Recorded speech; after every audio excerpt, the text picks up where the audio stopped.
Hey, what's going on? If you want to get a complete system that makes melting fat easy and is 100% automated, then I want you to go to the link that's on the bottom of your page right now. YouTube doesn't let me make that link clickable, so you're actually gonna have to type it into your browser, or I also put the copy of the link in the description, so you can click on that or type it into your browser. All right. For now, enjoy the video, and after you're done with this video, make sure to go to that link to get a complete fat melting system. Now this next technique is extremely important considering that 90% of fights, especially 90% of street fights, even MMA fights, if you watch the UFC, they at some point are tempted to go to the ground, or at some point they go to the ground.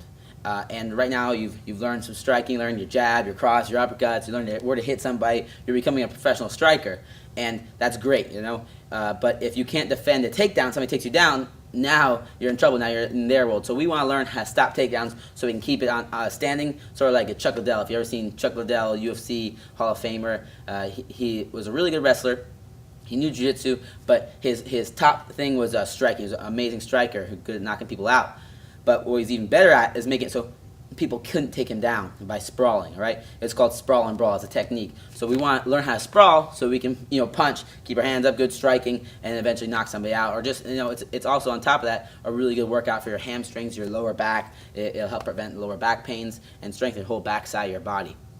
So normally somebody, when they try to take you down, Angela's going to do a basic kind of thing. She just tries to attack my legs, right? So when they grab your legs, she grabs my legs, boom, we grab our legs. We want to get our legs back, so that's why we use our sprawl, okay? I'm going to demonstrate. She goes to attack me now. She's pushing forward. I want to kick my legs back, put all my weight on her, and sprawl, blah, and it's going to flatten her out. See how she flattens out now? She's dead, all right? I keep my hips back. I push back, and I circle, all right? So I'm going to demonstrate without Angela, so I don't have to beat her up that bad. But the sprawl is somebody is attacking my legs. They're attacking me, so I want to get my hips back, and they're under me, so I want to drop down like an avalanche on top of them, flatten them out, and I can push away, get up, or if I want to go to my jiu-jitsu game or wrestling game, I can get on top of them. Yeah, we're going to learn that later. So the sprawl, I put my hands where my feet were, my hips go to the ground, because I'm trying to get my hips away from them, my chest stays up. So it's going to look like this. Hands where my feet were, my feet are there, my hands are going right there. My hips are laying flat to the ground, my chest is up, I'm looking up, and my feet are laces down. That meaning I don't want to drive my feet into the ground, like so, and keep my hips down, because if they push into me, my feet are going to act like planted, and it's going to allow them to get back under me. I want to have my laces down, so if they push, I slide. Okay, so we sprawl with laces down, all right? Hips to the ground, hands where your feet were. So my feet are here. When I sprawl, a person, Angela comes to attack my legs. Let's say she came to attack my legs. I'm going to get my hands back. I'm going to go, she's underneath me. I'm going to sprawl on top of her like an avalanche. 1, 2, 3.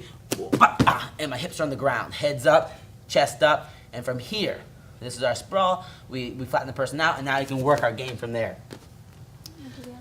So let's do it one more time. Angela, I want to do it again here. So she's gonna attack me, right? Boom, she goes, oh, I sprawl back, boom, put my finger, and I sprawl her out, all right? And I push back, circle, and I'm off. Now, the biggest thing I see 90% of people mess up this mistake right here.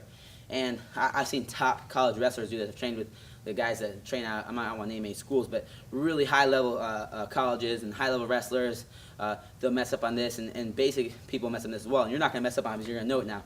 So we'll sprawl perfectly. Now, when you sprawl, somebody's attack you. They try to take you down, right? A sprawl. Laces down, head up, all right?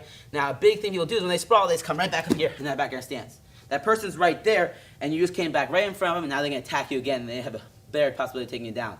So when we sprawl, we want to always do is they're underneath us, boom, they're trying to get to our legs, we want to act like life or death. So I want to push back, and I want to circle. So that's one of the biggest details. When you're drilling it, like a lot of times you'll see people drill, they're here, sprawl, back up in their stance. There's drilling it. But that's not proper practice, and it's not going to lead to perfection. Perfect practice leads to perfection. So we want to sprawl, push back, and circle. So now, we sprawled, got the person underneath us, we're going to push away from them, circle around, cut that angle so they can't just jump right back at us. So another example, Angela's going to take one more for the team. She's going to shoot on me, boom. Hey, what's going on? If you're enjoying the video so far, do me a huge favor and click on the like button below. You'll get your good deed for the day out of the way. It helps me out a lot. Also, go ahead and subscribe and leave a comment. Something as simple as good video or I enjoyed the video. It really helps me out with YouTube. Alright, here's the rest of the video. And sprawl, and I push back, circle. And now when she gets up, she'll know where I'm at. And I can punch her, kick her, do whatever I want. Alright? So that's our sprawl. Very important technique, sprawl and brawl. You want to be able to control when you go to the ground and when you don't go to the ground. And whenever someone wants to take us down, we want to get away. We want to use one of our top techniques.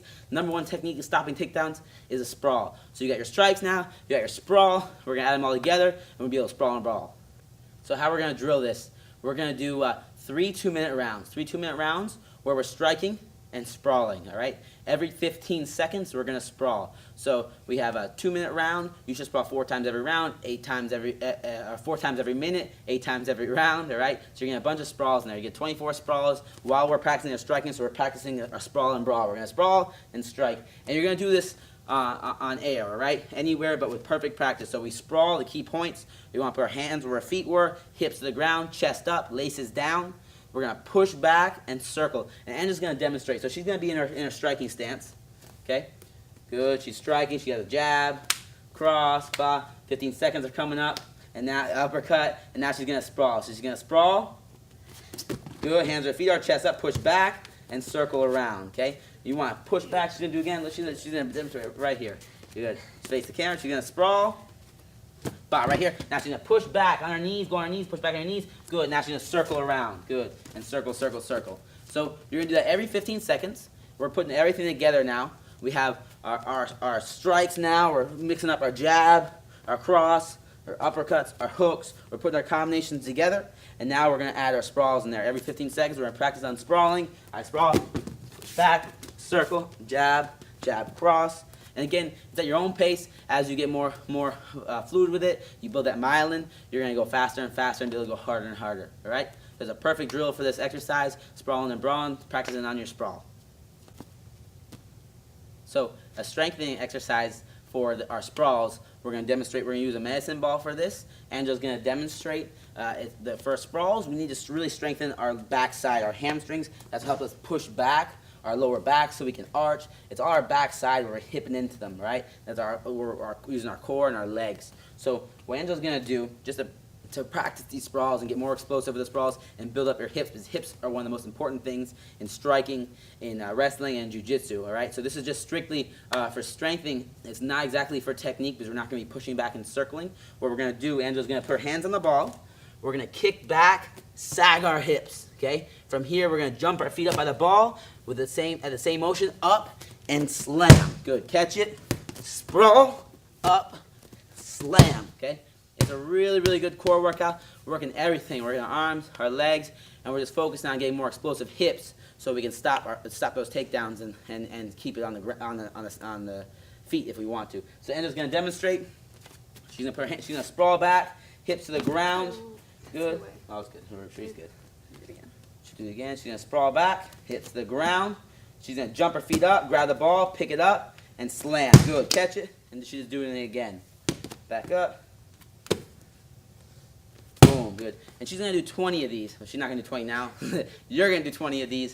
And you get 20 of these with a 1-minute break, right? You want to do about 5 rounds. If 5 is a little bit too much, start at 2, work to 3, but eventually you want to get to 5 rounds where you can pump these out really quick in about 50 seconds to under a minute, and then you get a minute break. You're going to do it again. So we get that interval training going, and we strengthen up that whole backside of our body, get that core working, and we get explosive hips so we can we can get harder punches, faster punches, stronger punches. Hey, real quick, one more thing before you go. I want to make sure you know that there is no correlation between how hard you work and how much fat you melt or how much muscle you build. All right? There's enough science, enough data out there that there's absolutely no correlation between hard work and results. All right? There's a difference between movement and achievement. All right? If you want to learn my best tips, what I call the 5% hacks that allow you to get maximum results, maximum fat loss, maximum lean muscle gain, I want you to go to the link that's on the bottom of this page, or you can click on the link in the description. All right, you're going to get a complete system for melting fat in an intelligent and streamlined system. I'll see you there.